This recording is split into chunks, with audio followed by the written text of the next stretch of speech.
Hi there, it's Kevin with GatheringMagic.com here with another episode of, I guess, upgrading our Playing on a Budget deck. So this series is going to come out a few days after each of the Playing on a Budget episodes, and then I'm going to have an unlimited budget to mess around with that deck and see what I can do with it. See, we've been having a lot of people email and ask what they should put into a deck. Maybe they like the Playing on a Budget deck but aren't necessarily on a budget.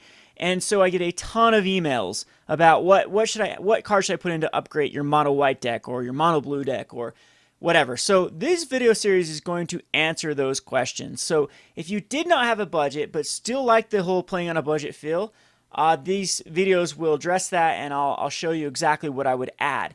Now, mono blue is a bit unusual for Playing on a Budget, meaning that it was very, very competitive and went 4-0.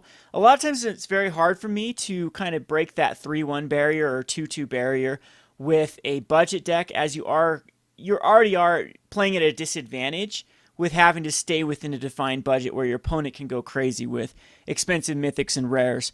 So this deck, however, since mono blue hasn't been the most popular format, has actually cut the cards of a lot of the mythics down to affordable prices and allowed me to pack in 12 mythics into a budget deck. So, I mean, the power level of this deck is here, but I still think there's some upgrades you can make. And one, I was scouring the list of Master of Waves decks that have actually 3-1 or better on MTG, and there's a Collected Company Master of Waves deck that has had some 3-1-4-0 finishes. And I thought that card was really sweet. I mean, you're seeing people just splash Collective Company into so many decks now because how powerful it is. So let's just pull up Collected Company.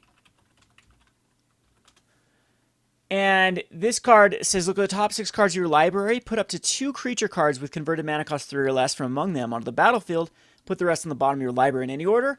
That is so powerful because it is instant speed, and it is a 2-for-1. So you're spending 2 cards, or one card to hopefully get 2 cards. And in this deck, can be very powerful, like in the form of a Stormcrasher Elemental and a Thassa, God of the Sea. So if you have just one more devotion on board, or the next turn you put something out, you're going to be able to attack in for 8. And with a deck that can easily get your opponent down early with like Frostwalkers and Stratus Dancer, that is incredibly powerful. So we definitely want to find a list that can actually utilize Collected Company in the deck. We're going to have to make some changes to find some room.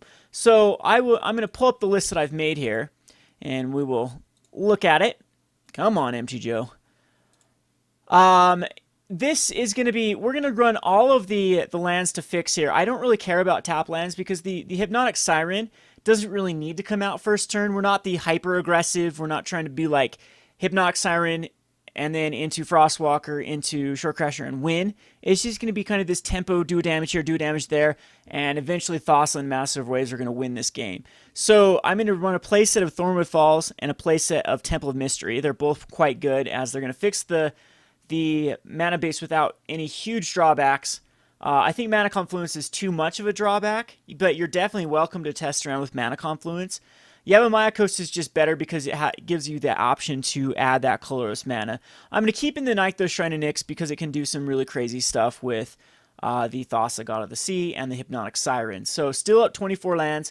We did cut the Lurkers. And again, I don't want a lot of 1-drops when we're mainly going to use our first turn to put in a tap land. Frostwalker is still incredibly powerful.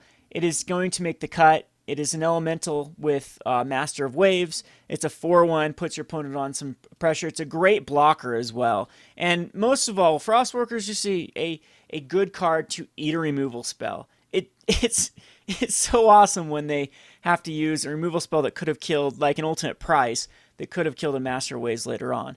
Dancer is still amazing in this deck. And with the new Icefeather Aven, now they have to guess which one you morphed over. Now, a lot of people were using Kyora's Follower. I particularly prefer Icefeather Aven, as they both are 2-2. Kyora's Follower does not have the flying or the morph ability, and Icefeather Aven does. It does have those kind of pluses to it, but you can't untap a permanent, which in this deck, you don't really need to untap a lot of creatures, so it would just be kind of a mana ramp, which again, you don't really need to be mana ramping. You could go at 3rd turn Collective Company, but I just don't think that in this deck that's as relevant as you would think. So anyway, we cut the Bident of Thassas. The main reason I cut Bident of Thassa from the main board is we have to give room for another 4-drop, and now we are way too clogged at the 4-drop, so there's no room for the Bident of Thassa or the Cloud Forms. Cloud Form is a very good card in the deck, and I'm probably my next build, for each of these playing a budget series, I'm going to give you 2 different routes to go when you upgrade them. And this one I'm either going to do a red-blue or a green-blue, and so a green-blue Megamorph list. But for right now, the Cloud Form does not fit in this deck because you can't get it with Collected Company, so that'd be a dead card, and we needed room. I think the Icefeather Aven kind of has that same role, but I did love Cloud Form because of the hexproof. There's no better feeling than manifesting a Stormcrasher Elemental on a Cloud Form and then turning it over and then having 5 Devotion that's hexproof. That means your Thassa is always going to be active. That means your Master of Waves is going to have great Devotion. And now you have a hexproof flying 3/3. Good luck dealing with it, especially with so many of these 1 and 2 drops to be able to sacrifice if your opponent is playing the sacrifice route.